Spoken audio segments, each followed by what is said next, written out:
Mas nós vamos começar aqui com o assunto, hein, Ricardo? Esse assunto aqui pegou. Olha só, pessoal. Tiririca e o dedo no... Eu não posso falar. Vamos chamar do quê? Vamos chamar traseiro. Precioso? Vamos chamar do escondidinho? Pode ser.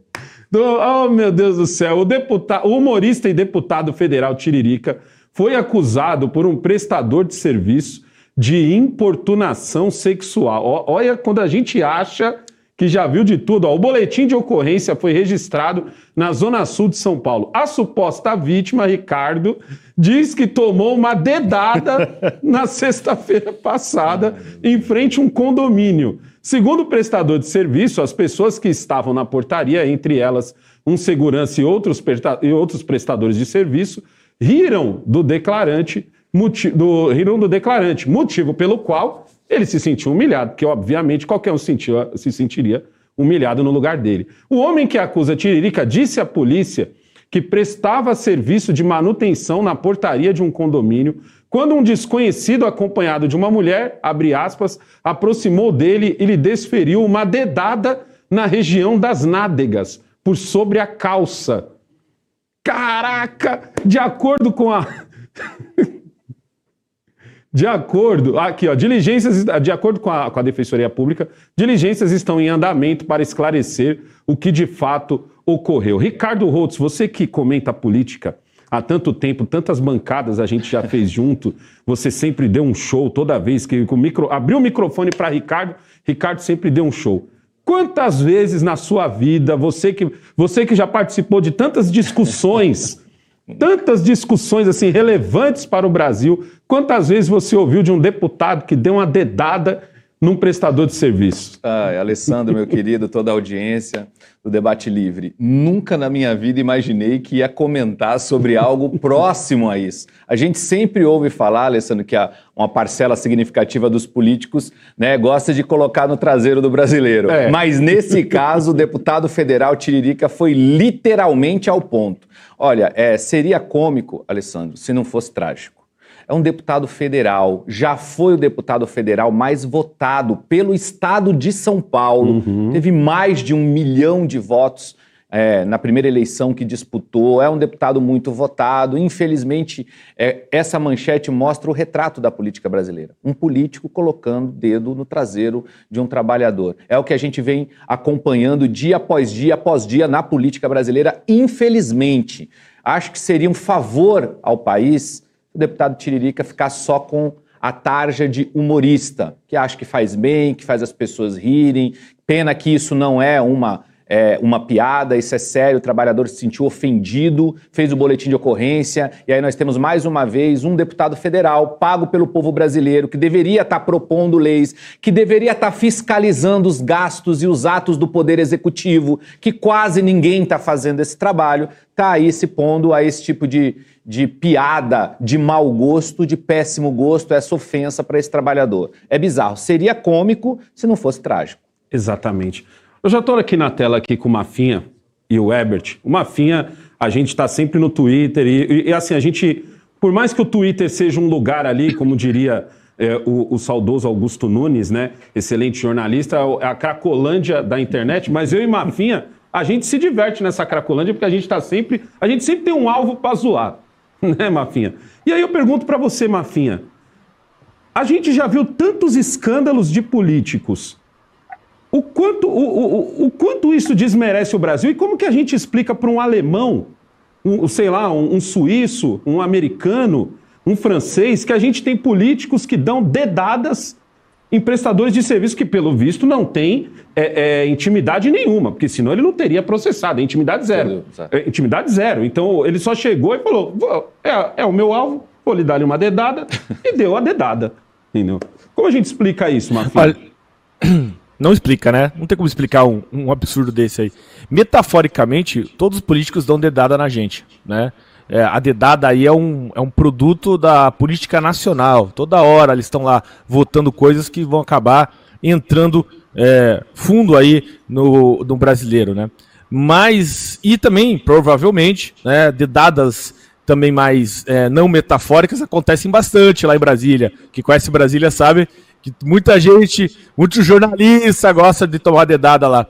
Agora, nesse caso específico aí do Tiririca, é um negócio que assim, é o fundo do poço de tudo, né? Eu dou risada, porque eu sou um cara um pouco, né, que gosta de comédia e tal, mas é uma humilhação, né? Uma humilhação, um cara que ganha 40 mil reais por mês, né, chegar e dar pago pelo prestador, porque o prestador paga impostos que sustentam esse político. O prestador tomou a dedada. Cara, não dá.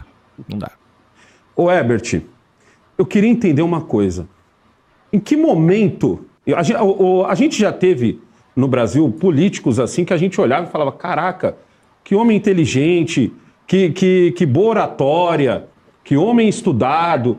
Em que momento da nossa história do Brasil a gente olhou para um determinado político e falou assim, cara, a nossa política está tão horrível, que a gente vai votar num cara que diz que é pior do que tá, não fica. É o slogan do cara.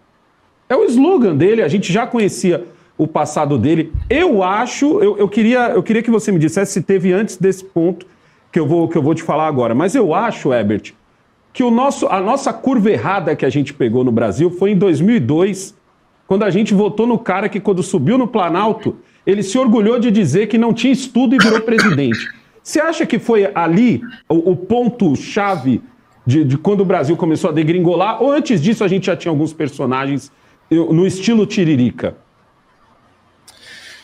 Olha, Negão, boa tarde aí a todos. Bom, a questão do Tiririca se resume a uma grande palhaçada, só que quem foi feito de palhaço, na verdade, foi esse prestador de serviço que acabou nessa situação vexatória. Então é bom que ele processe sim o deputado, que acione a justiça, e vamos ver se a justiça vai ter a mesma celeridade com esse caso de abuso, quanto ela tem com outros casos que a gente tem visto por aí. Ou talvez, vamos dizer o quê? Que essa dedada é democrática, por acaso, e que tá tudo bem fazer esse tipo de coisa. A gente ri porque é um absurdo. Agora, falando de história do Brasil, né? Onde é que o Brasil fez a curva errada? Meus caros, o Brasil já começou numa curva errada, né? Uhum. A gente já começou aqui numa falsa curva errada, né? Porque falaram que o Cabral estava indo para as Índias e que por acaso fez a curva errada e bateu aqui. O que não condiz com a realidade. Então a gente já começa com curvas erradas e na base da mentira. Cara, e a gente tem um desenvolvimento do Brasil, Negão, que o Brasil se desenvolveu sem povo. O Brasil tinha donos de terras, para cá, para colonizar e etc. Mais tarde passou até a coroa e não tinha povo, tinha escravidão. Então a gente já passou uma longa história construindo um país em cima de uma massa de trabalhadores que eram escravos, e a discussão política era feita entre dois tipos de elite. A elite da coroa, que mesmo aqui no Brasil, ou mesmo quando estava lá em Portugal, e a elite chamada nobreza da terra. Então a nossa curva errada já vem daí, porque de um lado você tem uma oligarquia de donos de terra que estão mais interessados em cuidar dos próprios interesses, e não tinha interesse nenhum em acabar com a escravidão. E do outro lado você tinha a coroa tentando moderar esses donos de terra. Bom, do que a gente extrai disso? A gente extrai que quando você começa a ter lampejos de democracia, lampejos de participação popular, você tem a população expressando sua revolta. Então, elas vão votar em candidatos, muitas vezes, como era aí o caso do Tiririca, né, que veio com esse slogan ridículo, conseguiu se eleger e ainda arrastou um monte de gente. Então, para os partidos políticos, esses candidatos como o Tiririca são ótimos, porque eles trazem ali uma quantidade alta de votos, aumentam o quociente eleitoral e vão permitindo eleger outros deputados, né? Infelizmente, esse nosso sistema ele é bom, ele tem certas vantagens, ele não é ruim quanto parece, mas ele acaba sendo usado de acordo com a moral das pessoas, e quando você coloca na mão de um palhaço, vai acabar dessa maneira.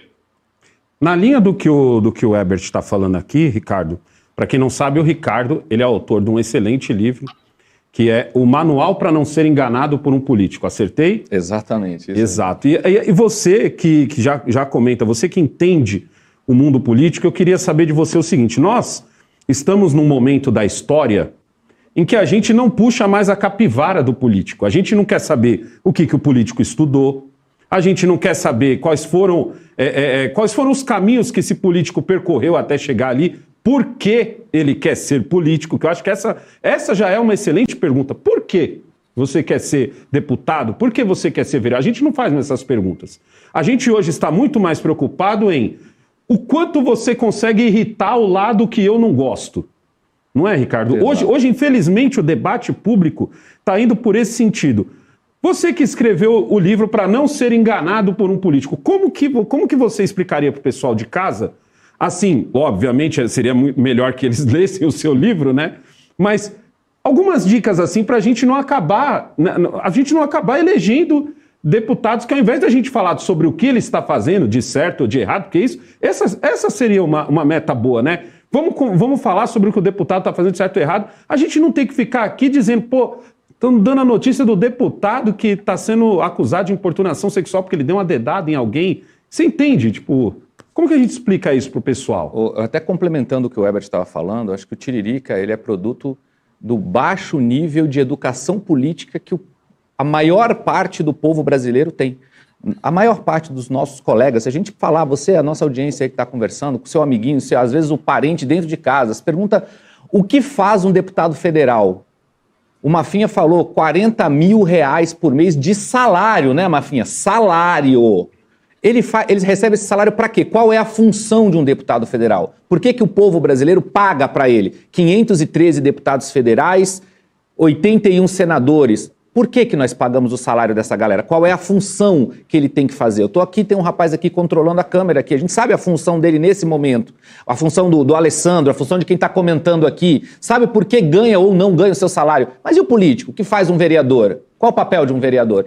Primeiro passo, Alessandro, é isso. É a população saber um pouquinho sobre como funciona o Estado brasileiro. É o básico. O livro que eu escrevi é o Manual Básico para não ser enganado por político. E o primeiro passo é esse, porque a gente acaba votando, por exemplo, num candidato a vereador, esse ano teremos eleições aí para prefeitos e vereadores no Brasil inteiro, achando que o papel do vereador é te dar uma cesta básica, achando que o papel do vereador é arrumar uma vaga na creche, e não é esse o papel, ele tem uma função específica na Constituição da República, na Lei Orgânica Municipal, no caso do vereador, própria, é aquilo que ele tem que fazer, X, está escrito ali, no caso do vereador, propor, aprovar leis municipais e fiscalizar os atos e os gastos do Poder Executivo. A gente acabou de ver uma notícia agora, que está circulando muito nas redes sociais, de que a cidade de São Paulo tem mais de 200 contratos suspeitos, contratos emergenciais. Aí eu pergunto, cadê os vereadores que são pagos para fiscalizar esses contratos, os gastos e os atos do Poder Executivo?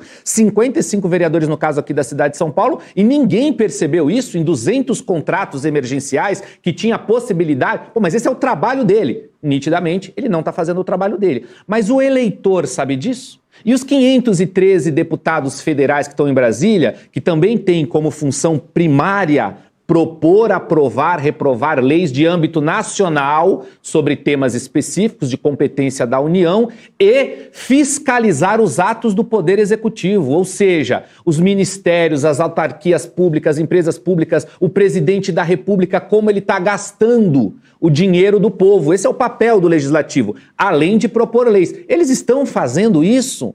Você acha que o deputado federal está fiscalizando como o presidente da República está gastando dinheiro?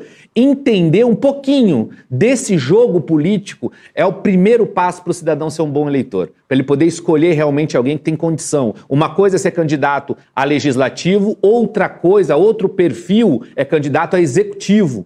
Então, o que é legislativo, o que é executivo são coisas diferentes. A gente ainda tem um judiciário aqui no Brasil, mas o judiciário no Brasil não é eleito. E também é importante conhecer para saber como é que funciona esse jogo. Se o cidadão conhecer o básico disso, vai ficar muito mais fácil para ele na hora do voto. Inclusive, para ele entender essa lógica de composição do Supremo Tribunal Federal, que, ora, os senadores têm medo de mexer no Supremo, porque os senadores são julgados pelo Supremo. Sim. Se o cidadão entendesse um pouquinho disso, o básico, a gente está falando que precisa ter PhD, nem nível superior, não, é só o básico mesmo, que deveria ser ensinado nas escolas. O cidadão terminar o ensino médio com esse nível de educação política para que então ele pudesse votar, escolher os seus representantes nos municípios, nos estados ou na União. Infelizmente, eu acho que nós não temos esse nível de educação política, o que gera tiriricas da vida. Na eleição de 2018, por exemplo, quantos deputados federais não foram eleitos só por estar abraçados com o então candidato Jair Bolsonaro, Justamente. que 3 meses depois, lá no Congresso Nacional, estavam dando facada nas costas do ex-presidente Jair Bolsonaro. Enfim, então às vezes o cidadão, pessoas com mais de 1 milhão de votos, porque estava abraçado na foto com o candidato. Então, esse erro na hora de escolher os candidatos é que prejudica bastante o processo todo. Vamos mudar de assunto agora e vamos